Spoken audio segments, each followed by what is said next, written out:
Jadi ini 3 speaker keren kita hari ini, dan hari ini kan topiknya mengenai research ya. Jadi mungkin kalau misalnya teman-teman mau tahu tentang research, nanti teman-teman di sini bakal sharing juga nih. Tapi mungkin sebelum kita mulai tentang researchnya, mau tahu juga nih background dari kakak-kakak ini sebelum ada di posisi ini, bekerjanya mungkin gimana dan sebagai apa sih? Mungkin dari kamu dulu. Halo semuanya, selamat malam. Kalau background awal banget berangkatnya dari UI designer, terus kemudian pelan-pelan belajar, nggak sengaja kecemplung UX, jadilah UX designer, terus dapat opportunity buat ngelit tim di Gojek tahun 2016, terus akhirnya tahun ini dapat opportunity lagi buat belajar di Tokopedia, gitu. Terima kasih kamu. Mari untuk pembicara kita selanjutnya, Kak Naning. Ini gimana? Udah nyala. Oke.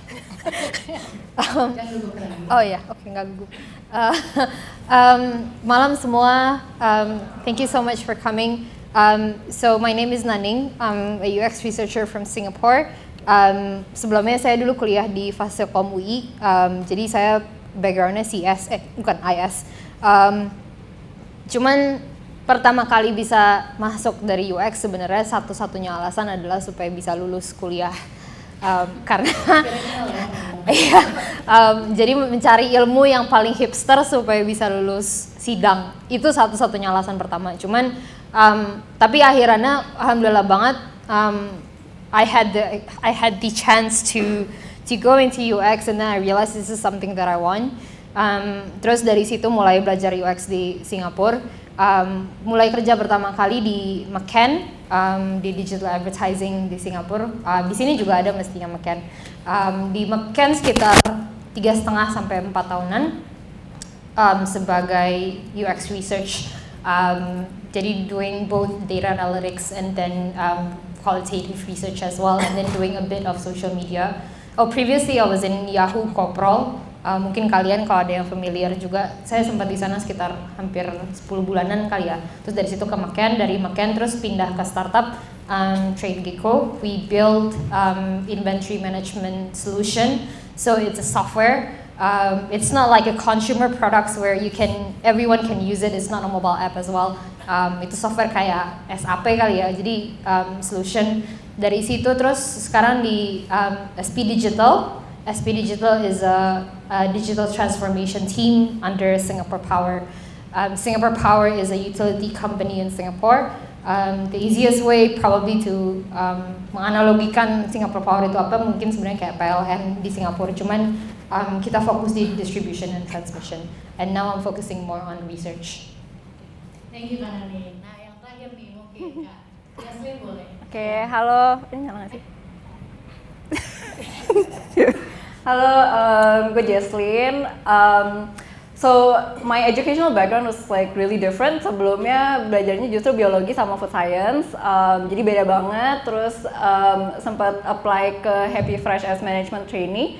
Jadi as management trainee itu you can try different divisions, dan kebetulan ditaruh di tim produk dan diarahin ke UX research, dan nyata tuh cocok banget. I really love doing UX research stuff. Ya jadi waktu itu di Happy Fresh, and then about a year later I moved to Tokopedia as the first UX researcher in Tokopedia, and now thankfully I could manage a team of very well researchers dan helping improve the product design team through research. Thank you. Applause dulu dong.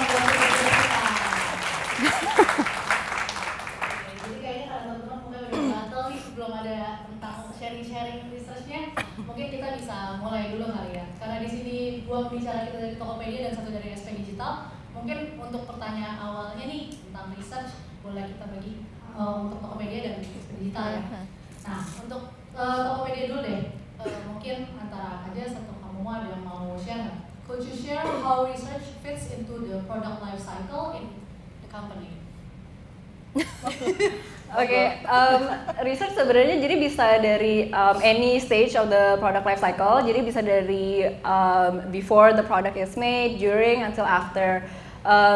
Jadi different stakeholders bisa dari product managers, product designers, business people. They come to us. Sometimes they just come up with, kita mau bikin produk ini nih, can you help do the research? So basically they have to come up with the objective first. Abis itu we have to gain clarity dulu kan, kayak backgroundnya apa, what are you trying to accomplish. Dari situ baru kita work together with those stakeholders to come up with the research plan, metodologinya apa yang cocok, dan itu basically disesuaikan depending on the product life cycle itu sih gimana. Jadi to re-emphasize, kita kerja bareng different stakeholders at different stages of the product life cycle. Untuk stakeholders yang tadi dibilang tuh siapa aja sih kalau yang terkait dengan research? Kalau di sini sih jadi bisa anyone, basically bisa dari tadi itu product managers, terus BD, terus product designers, ya itu sih basically anyone in the company can request research. Tapi yang penting kita tahu dulu sih kenapa dan backgroundnya tuh apa, objektifnya tuh apa. Thank you jawabannya Kak Jess. Mungkin kita mau ke Naning ya. Dari Singapura nih, mungkin ada perbedaan. Pressure. Okay. So kalau in SP Digital we use Lean, which I guess most of you have is familiar with Lean. We use learn, build, and measure. So we usually would do research. Again, it's the same answer. I think we can do it anytime in any stage of the product. But I guess the big part of it is on during learn and during measurement. So during learn, we usually when we have some designs or when the PO has some pain points that they have in mind that they want to tackle on this product, we would go to the users and then we would talk to the users, see what is the feedback from the users. We use discovery questions to get feedback from the users. So during that stage, learn, and then like we would start building the designs. Before we build the designs, we would sometimes do like guerrilla tests, and then like we can do another round of interview. So after we finish it and then like we launch it, we would usually track it using Google Analytics. So that's the part where we would measure the designs, the actual designs and the research, because during learn usually we would heavily use qualitative research, and during measurement we would use heavily on quantitative, which we use Google Analytics. So yeah, we do research mainly during learn stage and during measure state. Sorry. Menarik. Jadi sebenarnya meskipun beda negara mirip-mirip ya. Oke. Nah, jadi kan tadi karena ini ditanya, terus juga Kak Jesslyn ditanya, mungkin kita masuk ke kamu nih. Jadi kan mungkin yang ada di sini yang tertarik dengan research nggak semuanya mungkin backgroundnya research juga, dan mungkin aja ada teman-teman yang mungkin dari startup kecil atau mungkin perusahaan-perusahaan yang bahkan nggak tahu nih mau mulai research dari mana. Jadi kalau misalnya dari kamu nih, kira-kira gimana sih cara memulai proses research itu di sebuah perusahaan gitu? Okay, I think the most important thing is to realize that the stakeholders is also our users gitu ya. So if, for example, despite of the size of the company, despite of the type of the company, despite of the industry, pasti kan ada when we want to get buy-in lah, to have research the first time banget gitu ya. I think being inclusive is definitely needed to be done first. What that means is understanding sebetulnya kebutuhannya apa, concernnya apa gitu. Pasti alasannya ada macam-macam untuk a company atau manajemen reluctant gitu ya. Be it kayak belum mengerti gitu kan, atau masih berasumsi bahwa research itu mahal, which can be yes gitu, atau mungkin for something else. But I think the first thing first is trying to understand dulu juga gitu, kenapa sih itu, where they came from, and then also try to understand the business problems yang sedang dialamin sebetulnya apa gitu. At the end of the day, research kan harus membantu untuk menjawab business challenges-nya apa gitu kan, dan membantu untuk achieve business goals-nya apa. So if we can be the bridge to that, and help them to understand throughout these processes, then most likely akan lebih gampang untuk dapat buy-in gitu. At the end of the day, gini, kita nggak bisa kayak just preaching terus berharap manajemen akan ngerti, juga nggak bisa. I think the better way is to show them but nggak bisa cuma yang langsung presentasi research gini gitu ya, kayaknya juga susah ya gitu. Jadi try to understand first gitu loh, and really empathize with them juga gitu. Sebenarnya concern mereka apa sih yang mereka peduliin gitu kan. Mereka pengen achieve what kind of success, and then we try to help them through those opportunities gitu. Oke, menarik ya. Thank you Kak Momo. Nah, jadi mungkin sekarang mau nanyanya ke Kak Naning nih. Kira-kira kalau misalnya kan mungkin nggak semua stakeholders itu kan peduli amat ya sama riset. Kadang-kadang kayak kalau misalnya product manager atau mungkin designer, yang penting udah masuk tahap riset nih. Nah ini gimana sih cara menjelaskan ke mereka misalnya riset itu prosesnya gimana dan mengapa dibutuhkan gitu, dan kalau menurut kalian gimana sih cara yang efektif? So I think most of it is already answered by her. I think also like another way is to bringing them into the process.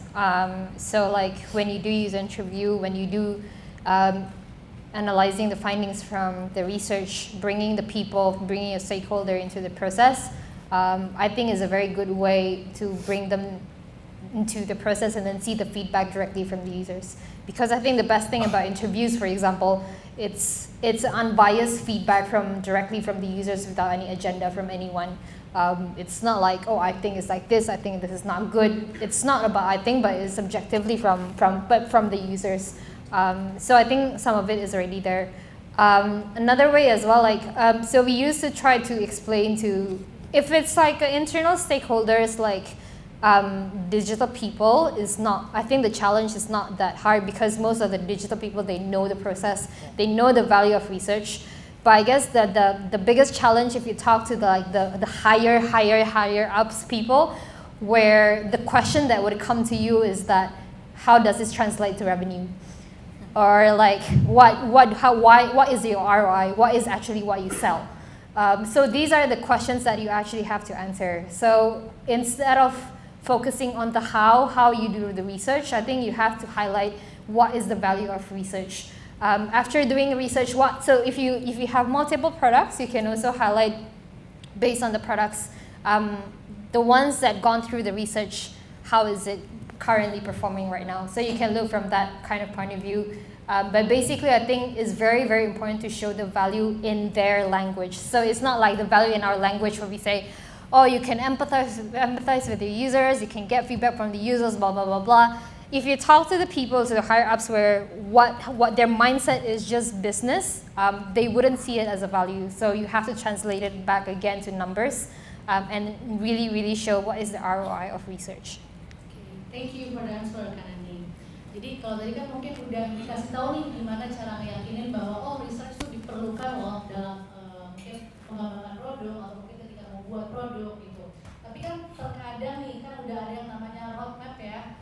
Jadi orang-orang maunya gimana sih caranya untuk menyelesaikan riset tuh dalam waktu yang terbatas. Maunya seminggu aja deh, atau 2 minggu aja deh buat riset. Yang penting kan udah riset nih. Mungkin mau tanya juga nih ke Kak Jess. Kalau misalnya dari Kak Jess sendiri, gimana sih cara untuk menjelaskan kalau misalnya demand sebagai researcher untuk menyelesaikan riset dalam waktu yang cukup padat gitu dan harus fit sama jadwalnya tim produk, itu gimana caranya? Okay, I think that's the challenge.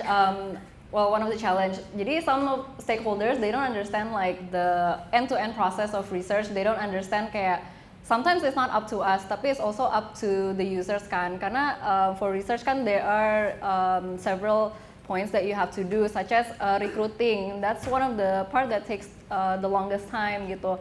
Jadi that's something that we have to explain to them sih. So most of the time we first have to understand, kita nanya dulu nih ke stakeholdernya, sebenarnya kenapa sih kayak lo butuh buru-buru ini, buru-buru hasilnya, what are you targeting before that deadline. Jadi understanding that aspect first, and then from that bisa dari sebagai researcher kita tuh kayak break it down into chunks dulu. Jadi mungkin kita bisa kayak gue ngerjain yang mungkin objektifnya dikecilin dulu or something, biar bisa sesuaiin that deadline. Tapi yang paling penting we have to understand the why dulu sih. Kenapa sih buru-buru itu? Terus ada juga kalau memang mereka tetap butuh research itu, mungkin ada yang kita bisa kayak sedikit kurangin sih. Jadi misalkan recruitingnya harusnya berapa orang, ya udah kita gerila aja biar lebih cepat, nggak usah invite user ke sini, tapi kita gerila aja kayak misalkan ke mall or ke offices, just find the people that you're looking for, mereka tuh kebanyakan ada di mana, dan go there just so that you get quick findings. Pertama bisa kayak gitu, atau secondly kalau misalkan emang udah nggak keburu banget, mungkin bisa ya udah rilis aja dulu, and then we will do the testing afterwards, just see first how the performance is. Abis itu kita bisa dari situ baru tahu kayak oh di sini nih ternyata performance-nya jelek, jadi bisa start from there and say ya udah itu berarti mungkin pain point-nya di situ, baru kita validate those pain points by talking to the users to see. Mungkin kalau untuk di Tokopedia sendiri metodologi apa sih yang umum digunakan untuk research team gitu? Kalau untuk metodologinya sih campur-campur ya, jadi kita ada directional sama foundational research. Jadi kalau the difference between the two types of research is that foundational answers more general questions, jadi yang mungkin lebih exploratory sifatnya. Whereas kalau directional tuh something yang lebih spesifik, kayak do users know how to find this button, is this flow good enough for them, atau pain points-nya di mana sih dari misalkan sama mereka searching for a product gitu. Jadi dependent on the objective, if it's directional or foundational research, itu metodenya itu kita pakai dependent on that directional foundational. Jadi kalau untuk directional mostly we use usability testing, survey juga bisa, terus in-depth interviews, ethnography, diary study, competitive. Those are some of the methodologies that we often use sih. Thank you, Kak Jess. Mungkin kalau dari Kak Naning sendiri ada perbedaan nggak sih mungkin kalau di SP Digital, apakah metode-metode yang digunakan mirip-mirip sama yang digunakan di Tokopedia tadi atau gimana? I guess for us it's not really different. I guess probably the main difference, we use heavily on user interviews. But when we do user interviews, we do discovery questions, we do usability questions, we test sacrificial concepts as well. And then we focus more on doing few rounds of interview rather than just doing one interview in one stage. So like for example, maybe like her case, she separated between foundation research and more directional research. But for us, probably we do user interview for multiple stages. So probably like the first user interview is more on discovering new insights, is more on heavy on discovery questions. You usually spend probably about 40 to 50 discovery questions. And then as the designs, we usually test sacrificial concepts, where on this time we're trying to validate the pain point that we are trying to solve. And then after that, once we come up with some new designs, we will do another user interview, which focus more on the direction and focus more on the usability feedback from the designs. We mainly do more user interview mainly because that's obviously, like if you go on ethnography, there's a lot more insights that you can get. We do sometimes ethnography as well, but we do mainly user interview because I guess we see it as the one that requires the least effort with the most insights compared to others. So as in like you can do ethnography, it would reveal a lot more insights, but I guess the effort requires a lot more as well. So yeah. Oke, kalau misalnya untuk SP Digital tuh biasanya yang di interview mungkin user-usernya siapa sih Kak? Kalau misalnya sih kan kalau Tokopedia mungkin kebayangnya oh orang yang belanja atau mungkin oh seller-seller nih. Tapi kalau di SP Digital tuh siapa sih? So in SP Digital, we have two types of business, I guess. We have products for consumer products, which I guess you probably would be familiar more with like B2C. And then we have like the B2b kind of line, which is more on commercial industrial products. So for consumer products, we have a mobile app, which everyone in Singapore can use it. Basically, it's an app for you to monitor your electricity consumption. You can pay the bills over there.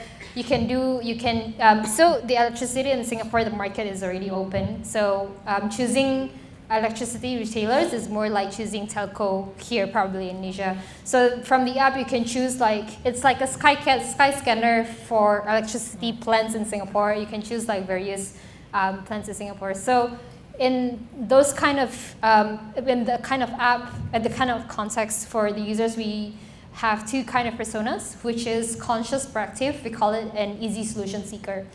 So conscious proactive is the people that is more, they monitor a lot more on their energy consumption. They're trying to do a lot of research when they choose electricity plants.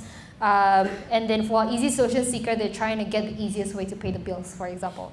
And then in that case, like we have, we're trying to get the users that fits more into these two personas.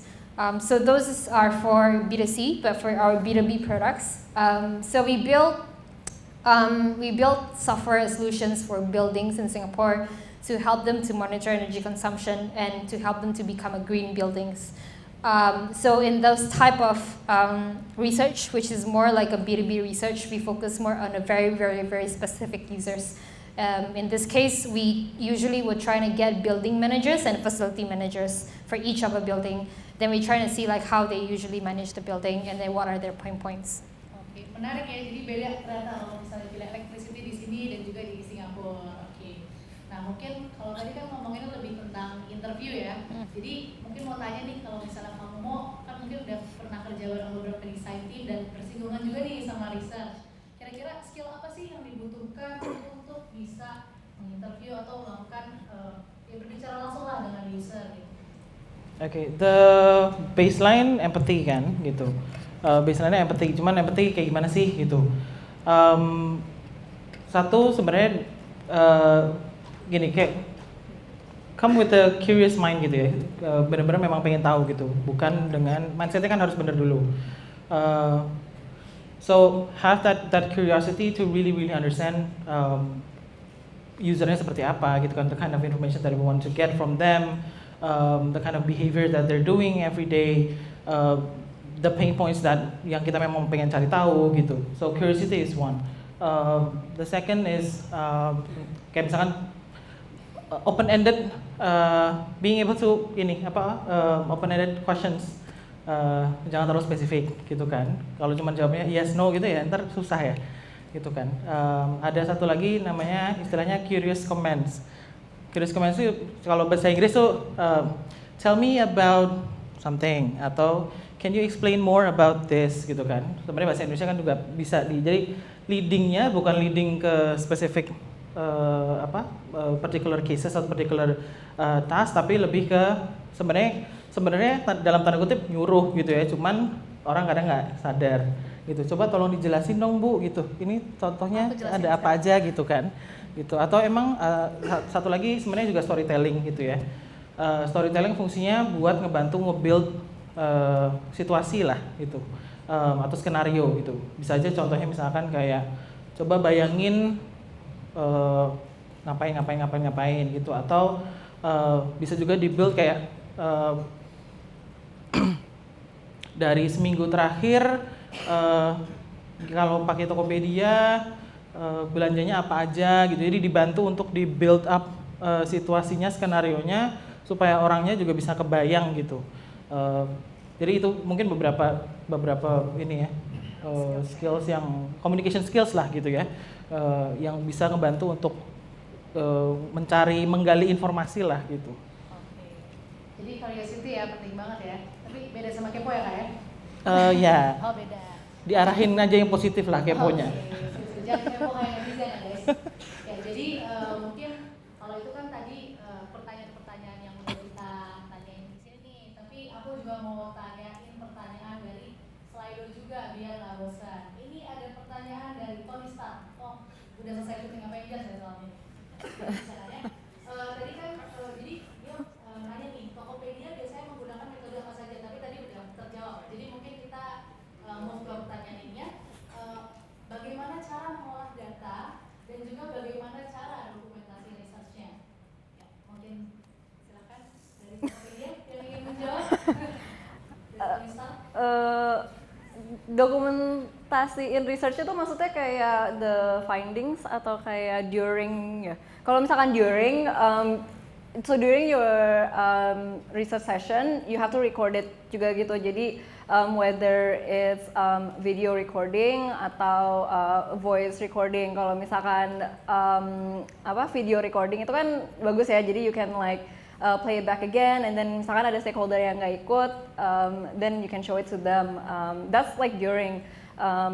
Kalau tadi apa untuk yang ini ya, analyzing findings-nya. Kalau findings dari research itu, if you do interviews itu bakal banyak banget findings-nya, bakal like, because when you do the research you have to basically write down everything that they say, because at that point maybe you don't know what's important, what's not important yet, so it's better for you to write everything down.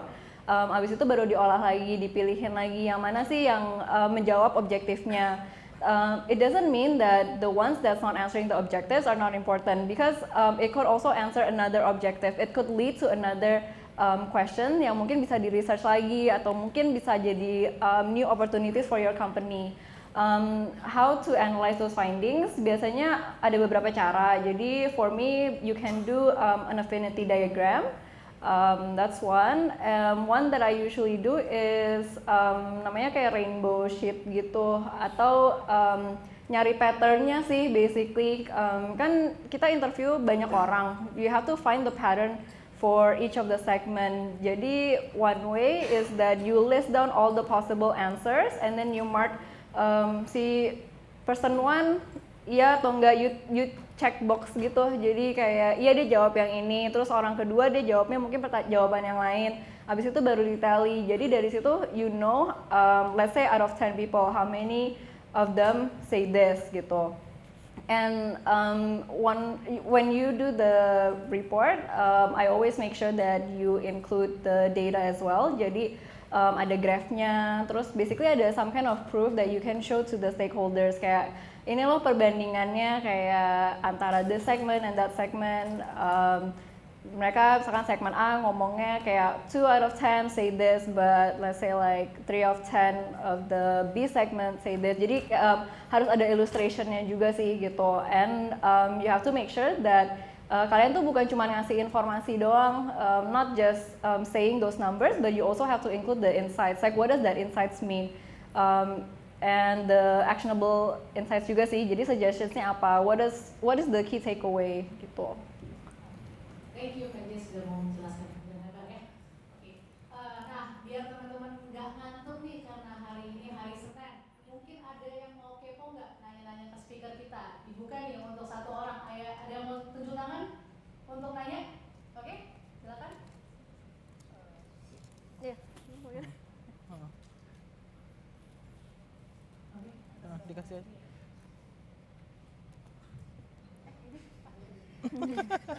Jangan belakang, kasih ya. Okay, thank you for the microphone.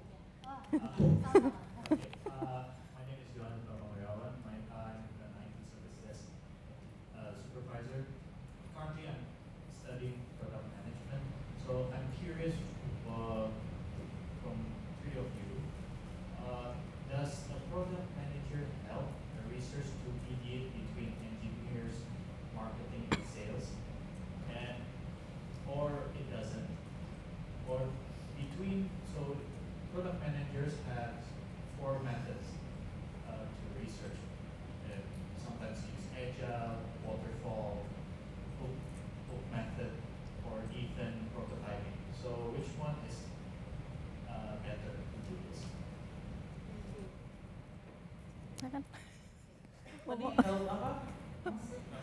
Tadi product manager help? Ada 2 pertanyaan. The question is, does a product manager can mediate Oh, mediate, okay.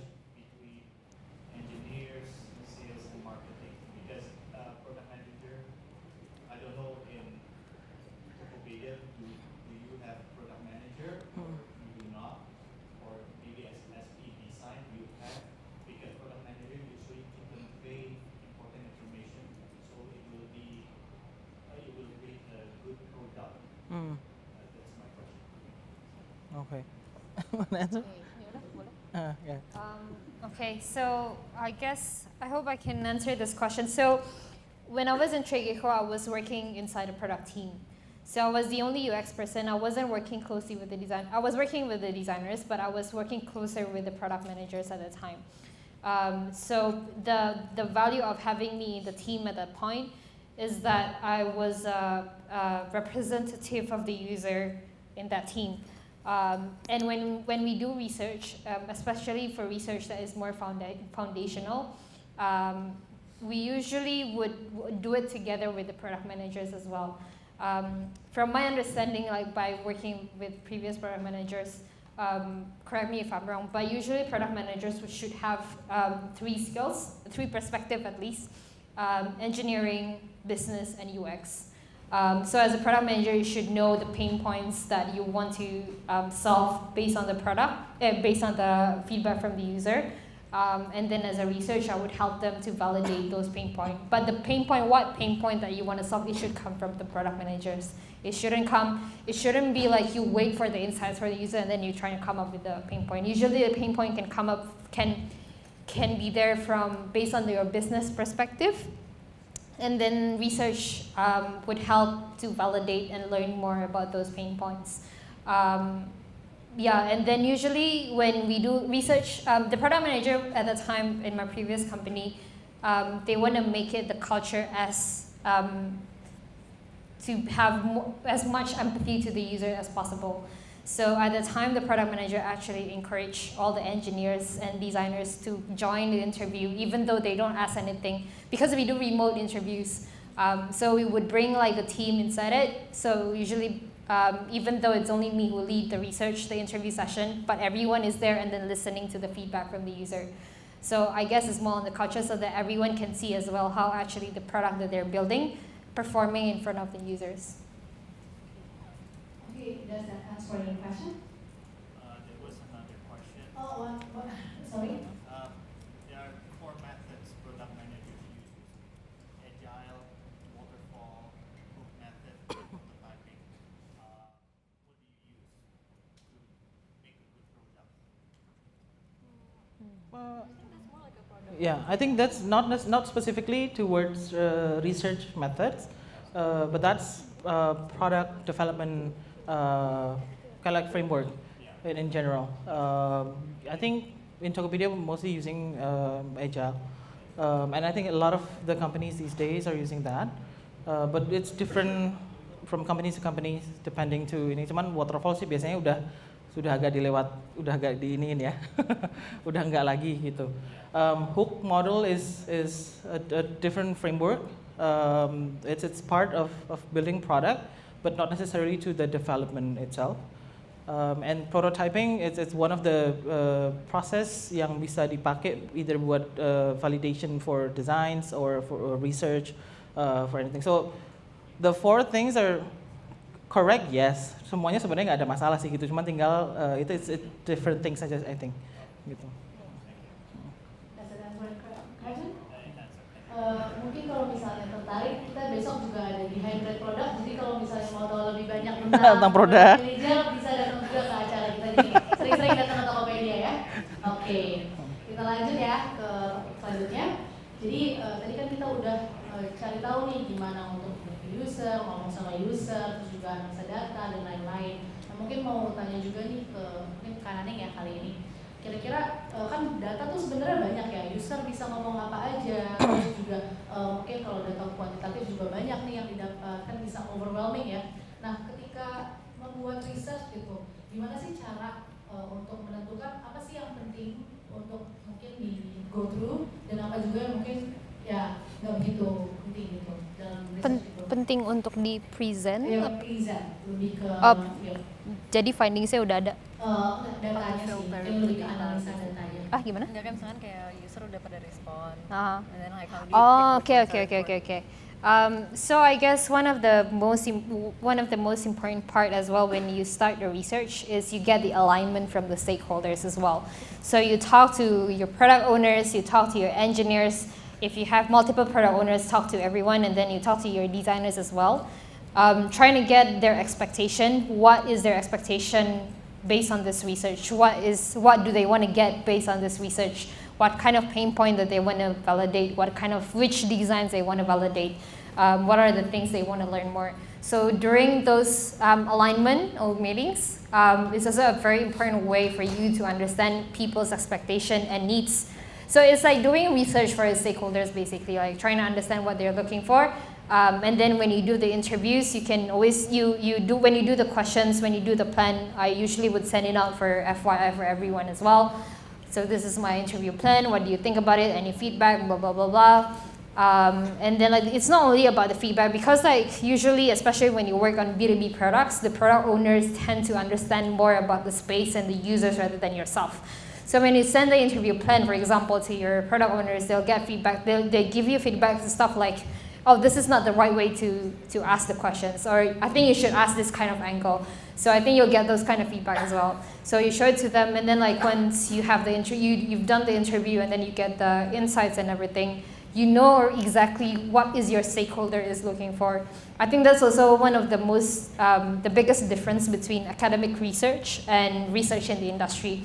In academic research, you're supposed to report on every single thing on your research. But I guess like in our setting, I think what is more important to understand what your stakeholder is looking for, and then making sure the report is relevant to them. So you shape the insights into something that they are actually looking for. Thank you untuk jawabannya, Naning. Lalu kalau di SP Digital nih, kira-kira gimana sih caranya biasanya untuk present findings ya? Dalam bentuk apakah, dan mungkin apakah ada bentuk, mungkin bisa beda-beda, ada macam-macam, dan ke siapa, kasih bentuk apa gitu untuk deliverable research-nya gitu. So usually we have various cases. For one case that, let's say we needed to get the report out quickly, I would usually make it quick where I have the spreadsheet of the findings, and then like I would, analyze the findings by myself, and then I would come up with a report. The report usually is a story of a user. There will be one section for each of the slide, there will be one section of the finding, and then there will be one section of the quotes from the user together with the photos, because the quotes and the photos, it makes the message way stronger rather than just one statement, for example. And then usually we have two parts, the discovery part and then the usability part. The usability finding parts, I guess, that's the thing that usually your stakeholder is looking for. I'm not saying that discovery insights is not important, but usually like product owners, for example, they're looking for more for the insights on usability changes that they need to make. So in that section, usually I would put like before and after, and then during the before, I would put like the feedback from the users, and then the after, why are these changes out there based on which feedback. So that is one case, and then there's another case where usually the time where you're trying to get alignment from different stakeholders, where people don't really trust about research. Usually I would use post-its instead of using spreadsheet, I would use post-its, and then I would use the whole small room to show all the post-its. And then sometimes I would bring my stakeholder inside, and then I would run them through based on the post-its there. And then the post-its is like filling the whole room, so it's very, very full, but that way it gives a message that the insights from the user is that huge. Oke, itu kalau dari SP Digital ya. Kalau misalnya di Tokopedia gimana nih? In terms of the report, agak beda antara kayak misalkan if it's interview or if it's usability testing. If it's interview, then like I said before, usually it has like the key takeaways, and then it has the data. Also agree, it has like the quotes and like the photos of the users. Jadi we really want to gain the empathy from the stakeholders as well kan. And then it has the insights as well as like the summary of pain points and suggestions. Itu kalau buat yang lebih interview. But if it's usability testing, usually we also include habit-related questions. Jadi before you conduct a usability testing, you also want to get an understanding of their habit when they do use that product. Jadi we have an introduction of their habit. And then after that, we have screenshots of the screen yang mereka tes gitu. Habis itu baru di color code based on the findings. Let's say if it's bad, then it would have like red color. If it's good, it's green. And then on each slide ada insights and suggestionsnya juga. Jadi kind of like a summary of all the findings from that screen. Itu kalau the report ya. And then after that, usually we schedule a presentation with the stakeholders. Jadi we invite all the stakeholders to share our findings there. And then hopefully that initiates a brainstorming session. Jadi habis itu kita bisa tahu juga nih kayak next actionsnya dari mereka tuh apa sih, what are they gonna do with these findings. Itu sih majority of the time is like that, but we have had several other ways of presenting our findings. Kayak misalnya waktu itu we wanna showcase our persona findings and then we wanna share it to a bigger audience. Jadi kita nggak mau cuman kayak tim produk doang nih atau tim produk desain doang yang tahu. Jadi we want the whole company to know. Jadi kita bikin kayak exhibition gitu. Jadi di exhibition ada kayak foto, poster gede of the persona, and then we have videos of the moms that we interview. So it's also a time for you to be creative, to show your findings and the impact that you've made. Gitu sih. Present findings ternyata caranya nggak cuma satu ya, tapi bisa beragam. Yang penting pesannya nyampe juga ke orang-orang dan juga stakeholdersnya. Oke, jadi mungkin ada pertanyaan nih dari Slido nih ya. Jadi ada pertanyaannya seperti ini. Masalah atau kendala apa yang sering dialami oleh tim UX UI Topet ketika melakukan research? Ini untuk Tokopedia ya. Apakah masalah tersebut sering berulang? Ayo, siapa nih yang kepo tentang tim UX UI Topet? Jadi mungkin ada masalah nggak sih yang sering dialami di sini, dan ya mungkin terjadi lebih dari satu kali, tapi ya Okay, tapi maksudnya pertanyaannya kayak related to you, because like UX UI atau research. Can you repeat the question?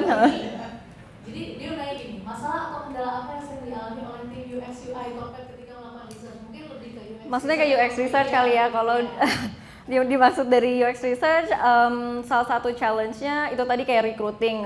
Although we have a lot of Tokopedia users, sometimes it's still hard to get them to come like on a short kayak recruitment time. Jadi yeah, that's one of the challenge. And then getting them here on time. Jadi kayak misalkan kita schedule sehari 5 orang gitu, tapi ternyata nanti yang datang 1 orang, akhirnya nanti deadline-nya mundur-mundur gitu. Tapi ya udah, it's like ya lo harus pintar-pintar sendiri kayak within those time, what are you gonna do with that time? Either kayak mungkin start another project atau kayak ya recruit lagi.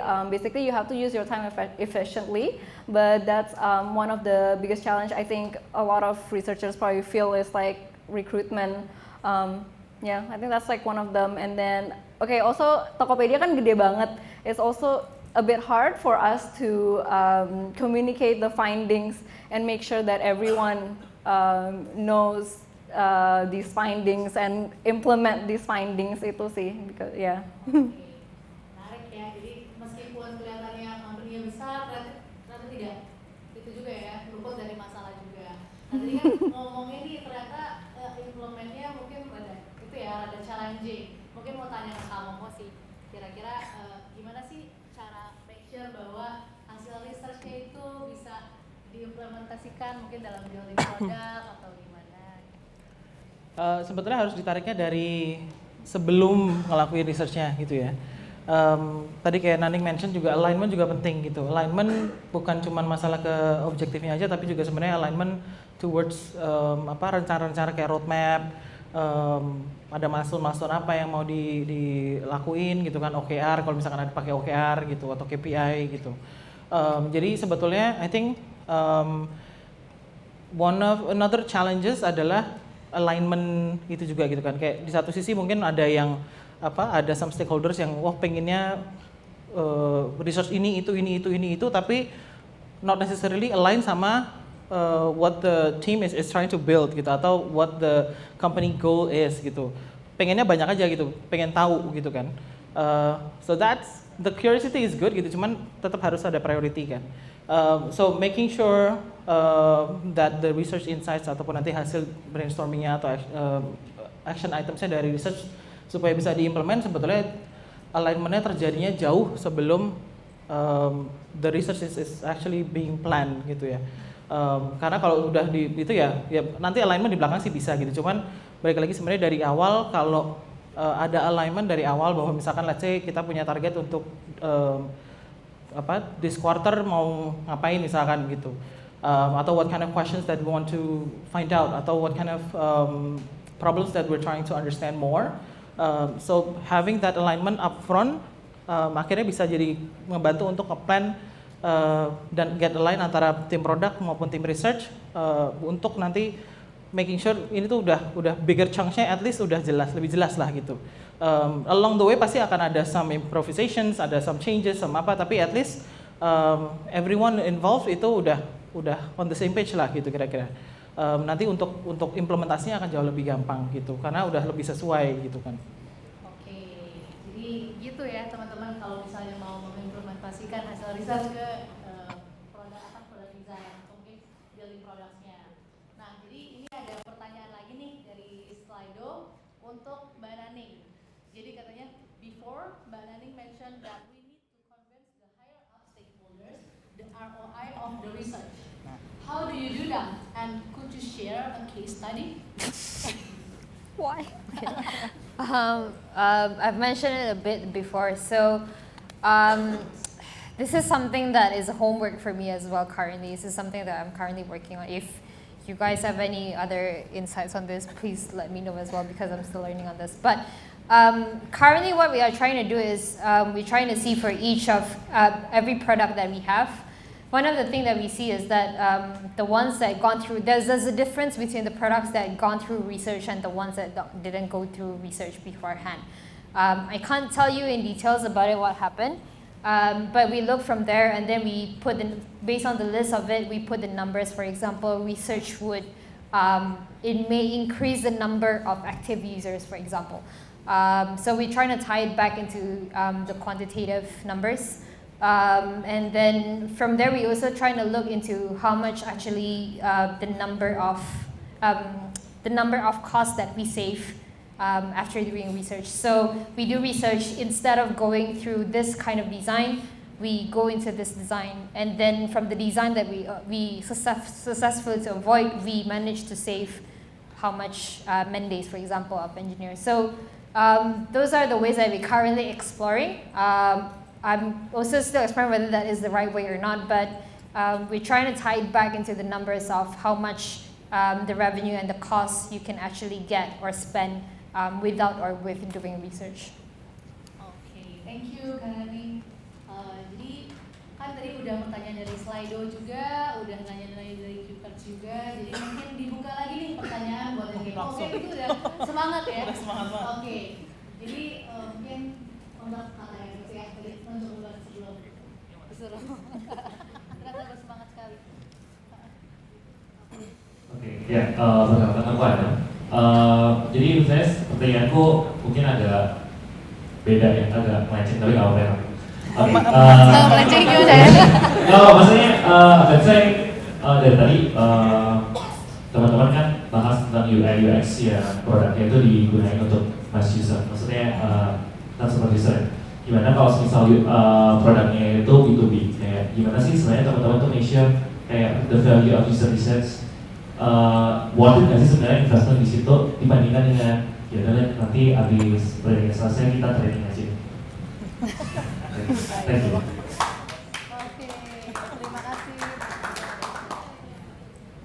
Ayo, mungkin dari kakak-kakak ada yang mau menjawab? Gue mau Ya? komentar dikit aja. Apa? Gue mau komentar dikit. Oh, mau Sebenarnya kan komentar. gini, B2B itu paling gampang buat di overload. Karena kalau B2B biasanya misalkan apalagi misalkan buat apa ya, agent, internal agent lah atau internal team apa segala macam, karena bisa dipaksa. Gitu kan, itu udah paling gampang. Itu biasanya paling kesian. Tapi sebenarnya kayak balik lagi ke yang tadi Naning mention gitu, kayak misalkan training apa segala macam, itu kan juga butuh cost. Gitu kan. Mungkin Naning mau nambahin lagi? Gue mau komen aja. Saya jawab berdasarkan saya pernah develop B2B products. It was a inventory management solution software. Our users at the time are distributor company owners, and e-commerce business owners. And to be really honest, at that time, I feel like the value of research are the biggest, because like when you talk to the users, you are actually solving their problem because they are using your software for like 10 hours per day, for example. So the smallest UX problem is like a big pain for them because like, they have to use it for the whole time. Dan kalau di case B2B products, especially for SaaS case, enterprise a bit different, but for SaaS, UX is a big value because it can drive your churn, it can drive new users as well.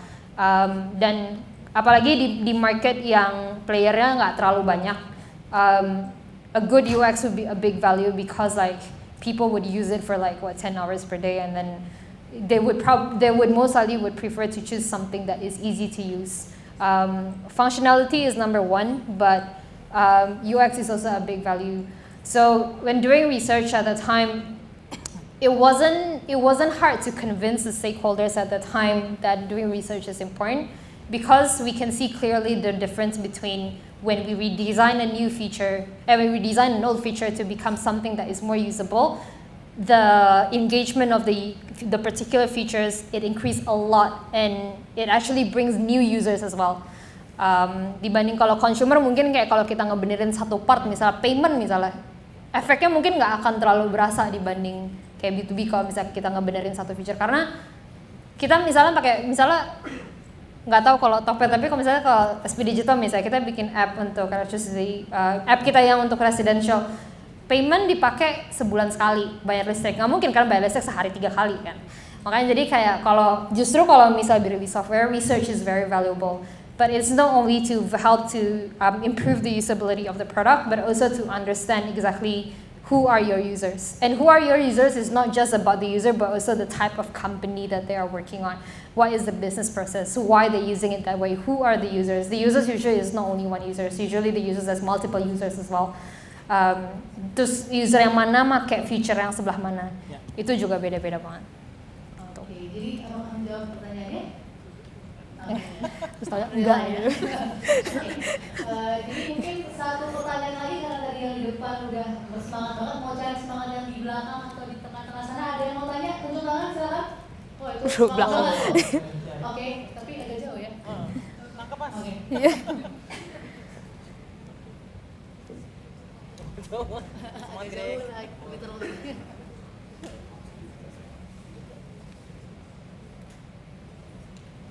Halo. Halo. Mau tanya sebenarnya kalau di Namanya siapa? Widi. Widi. Mau tanya kalau di SP Digital atau di Tokopedia itu sebenarnya user research atau product research sama market research itu dibedain sih dengan proses product development fit-nya dan proses product development buat market fit-nya. Dan kalau nggak dibedain, itu gimana caranya kalian nge-team up kedua research-nya yang beda konteksnya gitu. Itu aja sih. Thank you.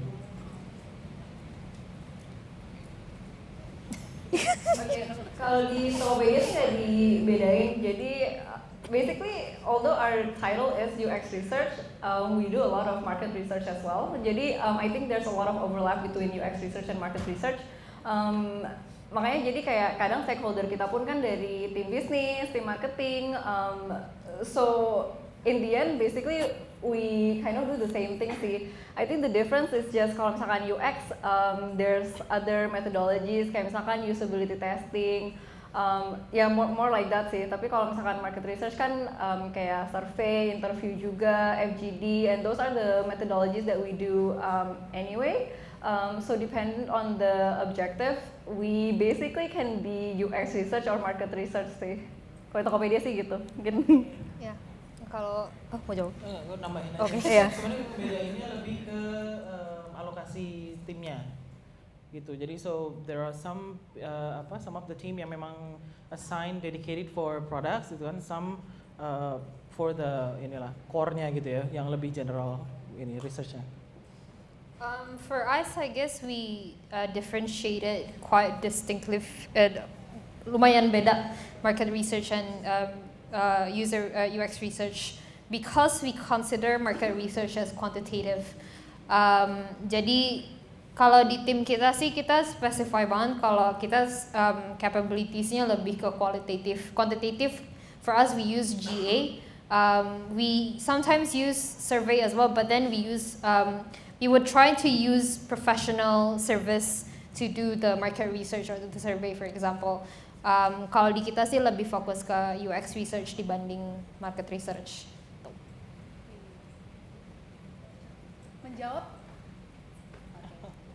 Terima kasih. Agak lama ya Miki. Ini. Kasihan udah harus dipakai. Oke, thank you pertanyaannya. Jadi mungkin sekarang karena Kalau jam segini juga mungkin mau coba kita ke itu ya, pertanyaan-pertanyaan yang lebih kayaknya aspirasional gitu ya. Nih buat kakak-kakak di sini, kira-kira project research apa sih yang paling menyentuh hati atau berkesan di dalam hati kalian ketika mengerjakannya gitu? Mungkin siapa dulu yang mau jawab? Mungkin Naning atau Jess? Pernah ngeliat gue. Okay. I guess I'll talk about the one that I often talk about because I feel like the impact that we did is quite big at the time. So one of the things that at Singapore Power do is we build an electric charging station network in Singapore. And then at the time, the business owners, they have no clue about the users. They know a bit from their commercial partners about taxi drivers, how they use their electric cars. But then at the time, we're trying to understand more about the user, how much they actually spend for their electric car, how much they save, how much money they lost by having electric car, how much time that they actually have to spend for charging a car.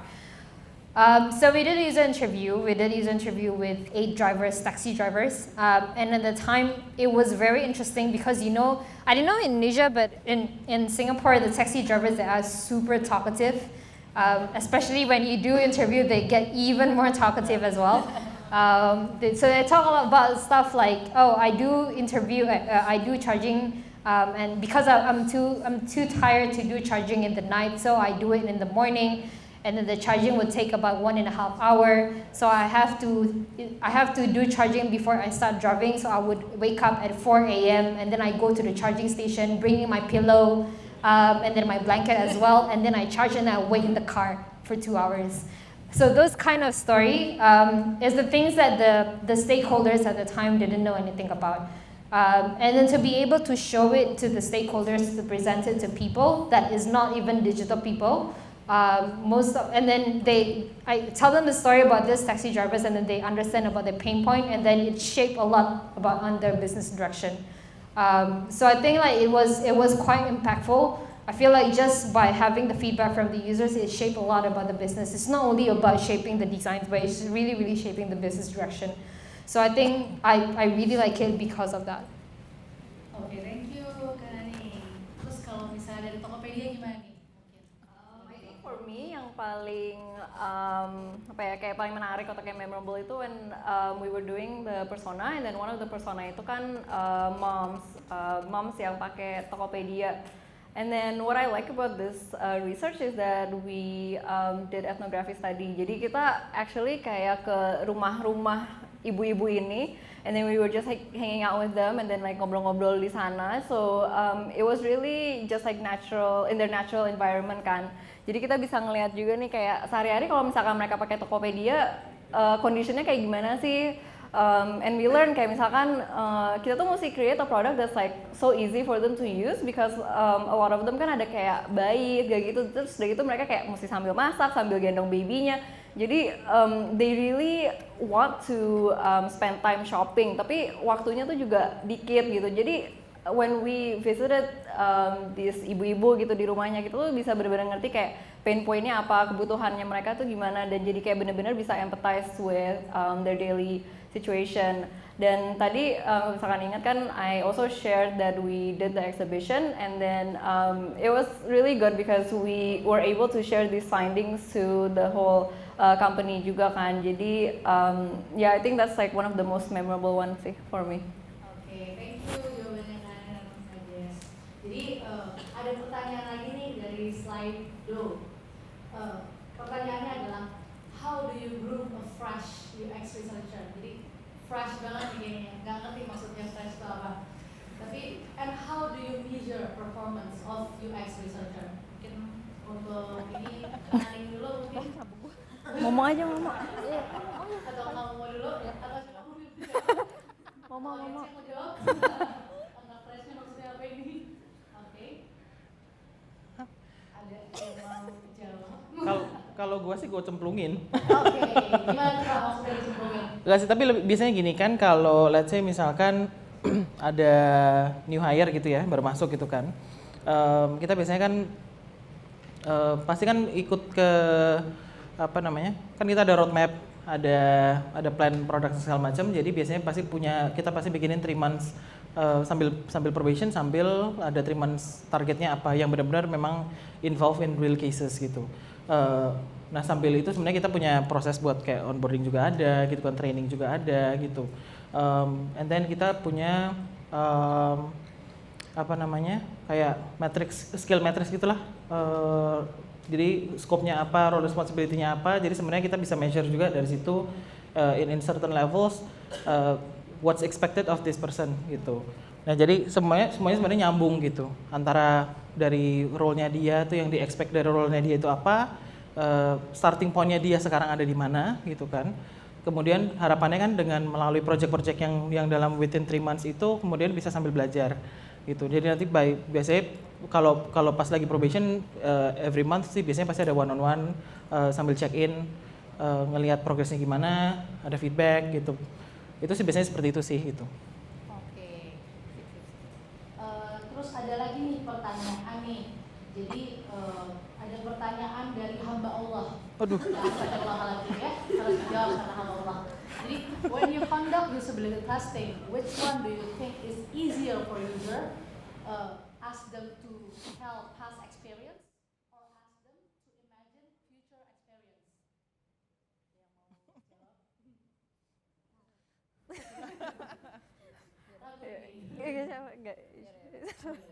Gue nambahin aja.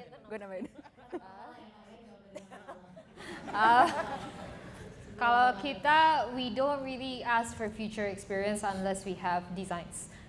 For us, it's a big no-no to ask hypothetical questions. We don't ask like whether you're going to pay this product for $5 or not.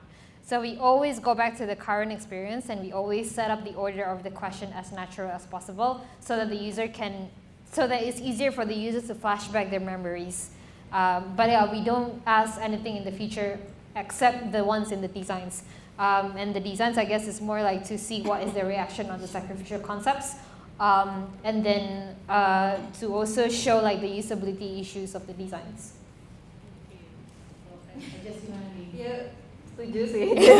Kayak emang, iya, gak soalnya sebenarnya kalau usability testing itu kan udah ada kayak produknya kan, and then basically that's what you're testing. So really, if you ask like a hypothetical future question, ya maksudnya buat apa, karena sebenarnya udah ada di situ kan produknya, and basically you're testing that product anyway. So you just have them go through a series of tasks yang kayak, jadi itu kalian bisa tahu itu usable atau enggak, pain point-nya di mana. Dan kalau misalkan untuk previous experience itu bisa ditanyain di habit related questions-nya itu. Jadi tanya previous experience dulu di habit related questions, and then you test them with the product. And then also agree with Naning, kayak you don't ask if they will use it, you don't ask like do you like it, kayak gitu sih. Jadi you kind of have to like observe it and reword those questions, because most of the time if you ask those questions, mereka bisa jadi bias, and then that's one of the things that you need to keep in mind as a researcher, nggak boleh bias itu. Maksudnya kayak satu lagi juga, user bisa aja bilang kayak, oh I'm going to, whether you're going to pay for $5, oh I would pay. But whether they're going to pay or not, are you going to chase them like, okay, come buy? Like you won't be chasing them like that, and whether they can say that they're going to pay and whether they're actually going to pay, I think that's two different actions. Yeah. Oke, berarti cara bertanya tuh penting juga ya untuk menentukan kualitas dari data yang didapatkan ya. Sama ini namanya jadi soal kayak gini. In my previous experiences sebenarnya ada beberapa gini, orang tuh punya standarnya beda-beda. Let's say misalkan ngomongin, oh iya nih waktu belum lamanya ini versi gua sama versinya Naning bisa beda gitu kan, atau kayak recently gini, oh iya nih sering banget nih kayak gini gitu kan, gua tuh sering banget gini padahal sebenarnya mungkin cuma 2 kali gitu. So asking a lot of whys itu juga perlu gitu, kayak benar-benar mencari gitu, karena kata-katanya bisa deceiving gitu ya. Jadi sebenarnya behind those words itu harus dicari tahu lagi lebih pasti apa gitu, karena bisa jadi sebenarnya oh iya tuh ini wah susah banget deh gini padahal sebenarnya karena sesuatu hal yang lain yang dia sebenarnya tidak paham gitu kan. Tapi kan justru itu tugasnya researcher untuk try to understand dan mencari tahu sebenarnya akar permasalahannya sebenarnya apa gitu. Oke, jadi itu ya tadi teman-teman bagi yang pengen tahu ya. Nah, sekarang daripada bosan kita buka lagi satu Baru ditanya ada yang mau tanya langsung ada yang nunjuk tangan. Itu siapa tadi? Oke, itu? Ya. Ya. Semangat ya. Ngacung lagi. Oh, itu tuh.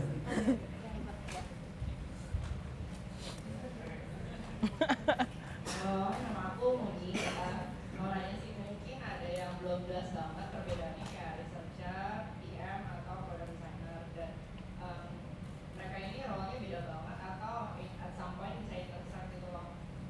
Terus gimana kalau di tempat yang belum ada researcher, siapa yang harus take that role gitu? Atau yaudah di-blame aja. Oke. Ya. Mungkin yang paling beda mungkin si ini product manajernya ya. Tapi kadang-kadang kalau misalkan di company-nya cuma ada product manager ya dia juga yang research juga kadang-kadang. Nah, tapi kan kalau product manager kan sebenarnya kan intinya simpelnya kan dia yang pokoknya benar-benar ngurusin produk, ngurusin sambil liaise sama development, making sure the project and product runs. Gabungin tadi antara yang bisnis, engineering sama UX gitu kan. Tapi kalau role-role lainnya tidak ada ya dialah semuanya gitu. Sebenarnya sama aja gitu. Kalau misalkan product designer kebetulan nggak ada PM-nya nih gitu, ya dia juga yang ngurusin produk gitu kan. I guess kalau product design sebetulnya lebih ke kalau yang udah lebih ini ya. Again ini soalnya di tiap company bisa jadi agak beda-beda. Jadi it's more of like I think the role and the scope is more of like a spectrum. In some companies it's a bit overlapping. Probably in a bigger companies yang orangnya udah banyak banget, specialization jadi lebih banyak, akhirnya itu jadi lebih distinct gitu. Jadi ini nggak bisa kayak dipukul rata. It's not a one size fits all lah gitu ya. Product design kalau yang di Tokopedia specifically memang trying to understand the problem gitu kan, problem solving. Sampai ke kayak interaction in terms of kayak flow-nya seperti apa, journey seperti apa. Tapi itu juga keep in mind untuk kebutuhan dan keperluan bisnisnya apa, visibility dari sisi teknologi seperti apa, dari sisi usernya goalnya kayak gimana gitu kan. Jadi they're designing that part. Kemudian kalau research ya trying to understand the behavior dan benar-benar jadi representatif buat user voice-nya gitu kan. I think in terms of kalau nggak ada research siapa yang ngerjain, paling terdekat itu biasanya desainernya gitu. Jadi di Tokopedia pun juga beberapa kayak usability testing gitu yang basic yang pretty straightforward, desainernya yang ngelakuin sendiri gitu. Karena kan we also expect that everyone can do that ya nggak perlu semuanya dari research kan gitu kan gitu. For the more the bigger flows misalkan atau the bigger journeys or the more complex ini biasanya nanti researchnya terlibat gitu. Tapi kalau misalkan yang simple sih biasanya gerila gitu-gitu sih udah bisa ngelakuin sendiri sih gitu. Mungkin ada beda? Sama kok. Oke. Menjawab pertanyaannya? Oke, coba boleh dibalikin lagi. Thank you. Ada pertanyaan lagi? Ada pertanyaan lagi nih dari anonim. Especially for Kak Naning. Mungkin offense sekali ya. Could you explain or compare Indonesia's user or customer with Singaporean in context of intention? Intention? Waduh. Kalau ini intention apa anonim ada yang mau menjelaskan intention apa ini?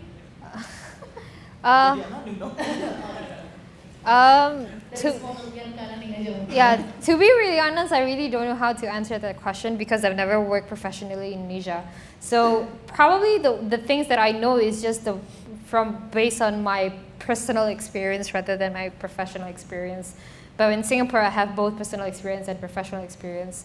But I guess probably the difference is the things that I've heard based on my friends as well working in startup in Indonesia. I guess in Singapore, the problems are not that much compared to the ones in Indonesia, as in like, not really problems, I guess like opportunities.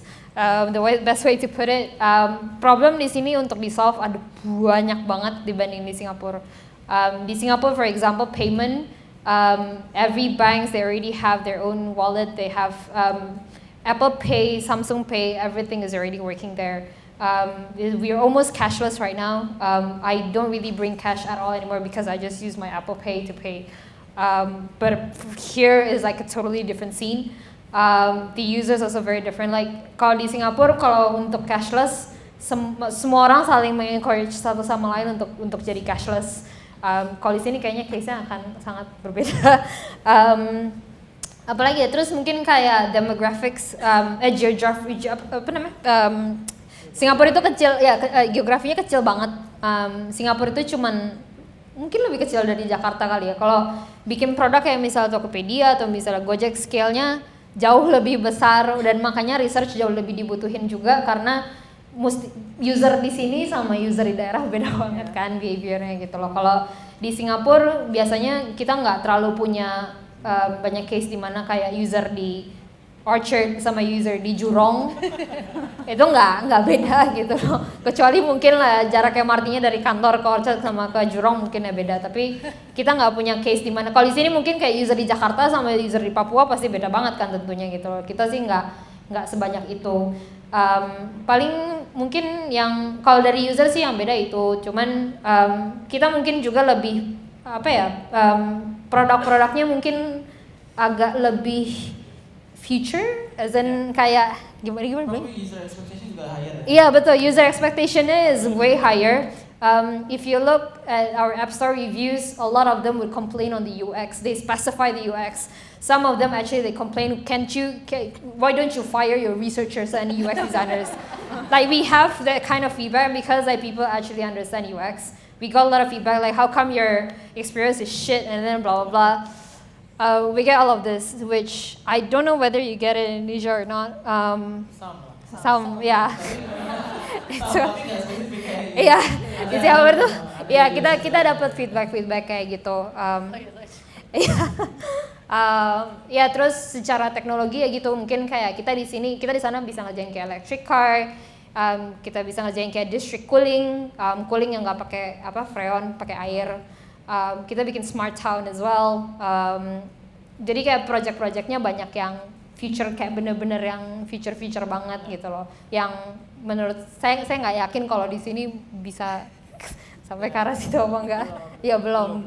Tapi bukan berarti di sini challenge-nya nggak menarik buat saya. Saya dengerin cerita teman-teman saya yang di sini, challenge-nya di sini sangat-sangat menarik karena problem-problem yang di Singapura nggak akan exist problemnya sama sekali gitu loh. Kayak macet nggak ada di sana gitu loh, maksudnya pain point-nya jauh lebih lebar, dan problemnya bukan cuma problem related sama app-nya doang gitu loh. Jadi makanya research di sini menurut saya sih mungkin konteksnya jauh lebih dibutuhkan dibanding kalau di Singapura. Kayaknya usernya expectation-nya lebih jelas, dan expectation-nya lebih tinggi sih menurut saya gitu. Sip. Nah lalu ada pertanyaan juga nih dari Budi. Budi bertanya, Budi ternyata multilingual ya. How to reduce bias findings or insights when doing a research? Ada yang mau jawab?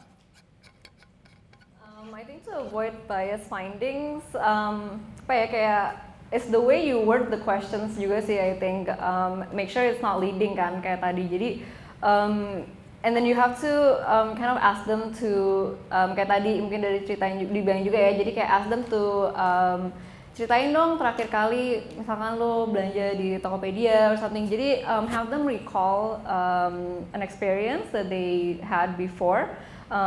That way the chances of it being biased is probably smaller.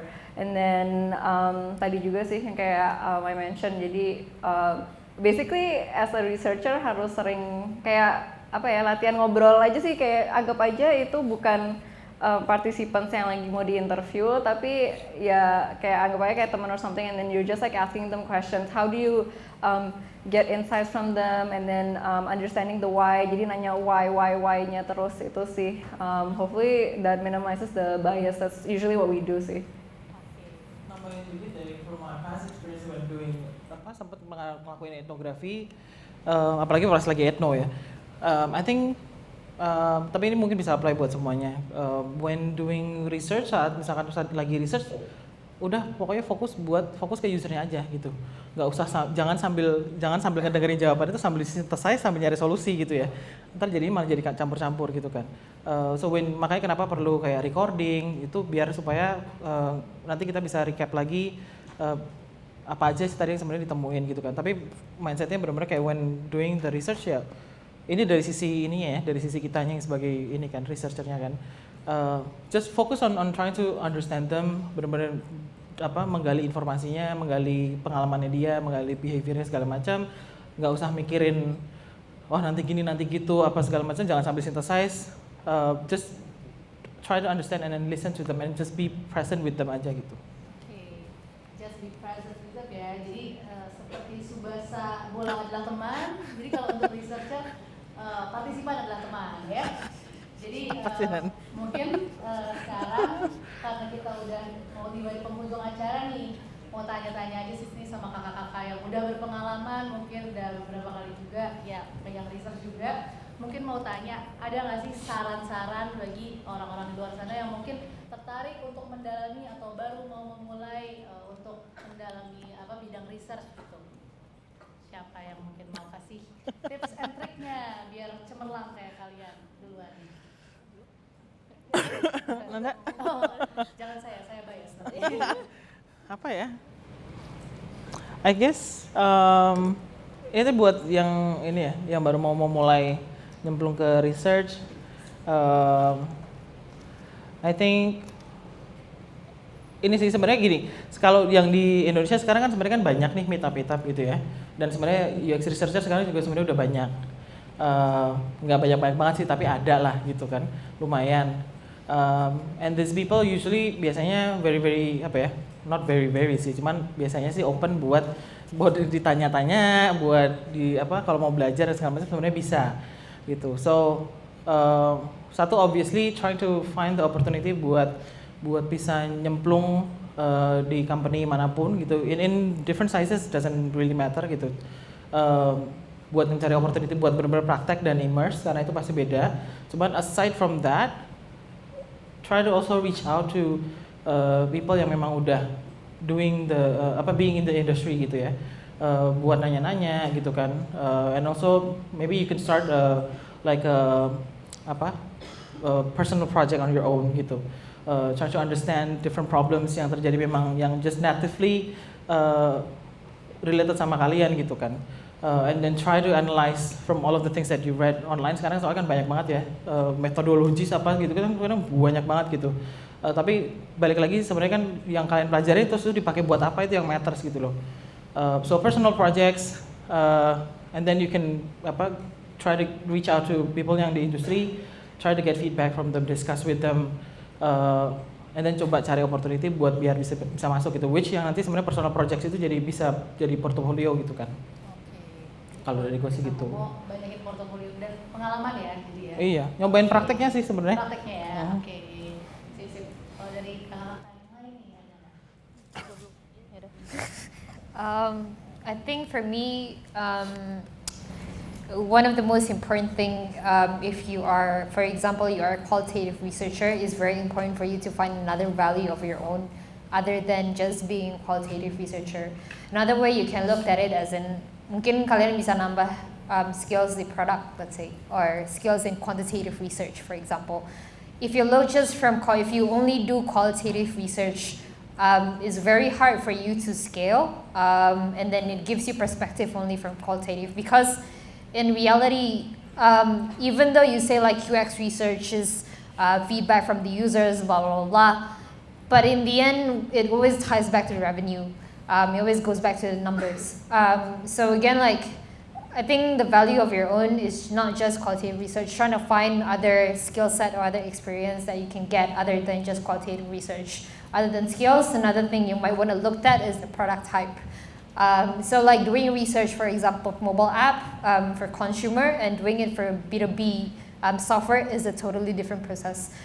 It's not a different, as in it's more on how you recruit the users, how you ask the questions, what kind of questions that you ask, who are the people that you should interview, how to get the insights and everything is quite different. So you look again into like the type of product. When you're trying to find a job, you look again into the product, the type of product that you do. Is it a good mix? Whether you want to focus on one thing, for example, or whether you want to have a good mix of other things. It's not only just about consumer. It's not just about B2B and B2C, but also about like software or hardware or IoT or like experience like service design. So I think other than skill set, like the product type or the things that you're going to work on is also something that is very important for you to look on. Oke, thank you Kak Naning. Yang terakhir nih, yang ditunggu-tunggu. Okay. Sebenarnya mirip-mirip sih, maybe just like re-emphasize and add like a couple of things. I think you can also join like ya ini kan already like one of the methods ya, jadi kayak ikut meetup and everything, and then you can also join like workshops and training. So there are really good like workshops yang kayak you actually get hands-on experience, get like mentorship from the researchers, and then I think dari situ kan bukan cuma teori ya, tapi you actually get to practice, and then you from that jadi bisa try and apply it in real life. And then like Momo said, there are also a lot of articles, there's a lot of really good books that you can read.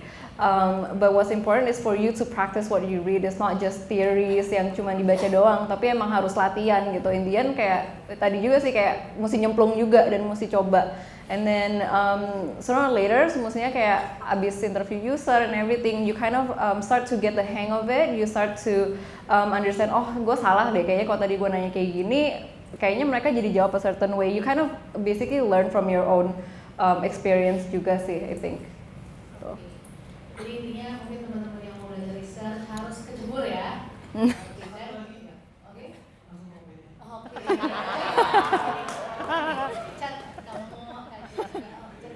Boleh. Oke, jadi mungkin kita udah sampai nih di penghujung acara. Jadi terima kasih banyak nih untuk Thank you. Dan aplaus juga buat teman-teman yang udah bertahan sampai jam segini, jam 9 malam di Tokopedia. Aplaus lagi.